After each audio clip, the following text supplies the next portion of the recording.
আমাদের আজকের পেশেন্ট হচ্ছেন একজন আলেম, তিনি আমামা হিজামা সেন্টারে আসছেন হিজামা নেওয়ার জন্য। তিনি মাঝে মধ্যে তীব্রভাবে জাদু আক্রান্ত হয়ে যান।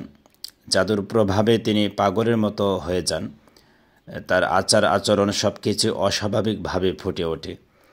স্বাভাবিক যে আচরণ সেটা থেকে তার ভিন্ন কিছু আচরণ পরিলক্ষিত হয়। তিনি মাঝে মধ্যে এমন অবস্থা হয় যে তিনি পাগল হয়ে যাচ্ছেন।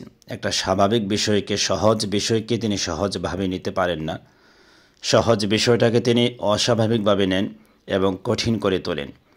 আর এই সহজ বিষয়টাকে চিন্তা করতে করতে এমন অবস্থা হয়ে যায়, তার ব্রেন আউট হয়ে যাওয়ার মতো উপক্রম হয়। এমতো অবস্থায় তিনি মানুষের সাথে ভালো আচরণ করতে পারেন না, এমন একটা অবস্থা হয়ে যায়। তিনি নিজে বুঝতেও পারেন না কি করছেন, তার নিয়ন্ত্রণের বাহিরে চলে যায়। তো তার স্বাভাবিক জীবনযাত্রায় বিঘ্নতা ঘটে যখন মাঝে মধ্যে এই জাদুর প্রভাবটা বেড়ে যায়। তো জাদুর প্রভাব থেকে মুক্ত থাকার জন্য তিনি আজকে আমামা হিজামা সেন্টারে হিজামানোর জন্য আসছেন।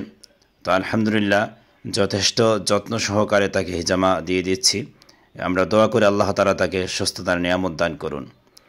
যারা জাদু এবং জিন, বদনজর এ সংক্রান্ত সমস্যায় আক্রান্ত হন, তাদের প্রতি পরামর্শ হচ্ছে কবিরাজের কাছে না গিয়ে আপনি যদি নববী চিকিৎসা পদ্ধতি হিজামার সাহায্য নেন, তাহলে কিন্তু আপনি জিন, জাদু, বদনজরের প্রভাব থেকে মুক্ত থাকতে পারবেন। হিজামা একটি আসমানি চিকিৎসা পদ্ধতি।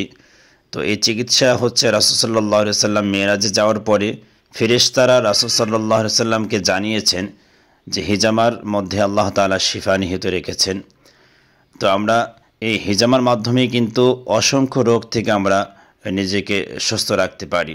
আল্লাহ তাআলা এটার মধ্যে অজস্র বারাকা এবং সুস্থতা রেখেছেন। যে কোনো অসুস্থতা যখন আমরা বোধ করি, তখন আমরা চেষ্টা করব যে হিজামার সাহায্য নেওয়ার জন্য।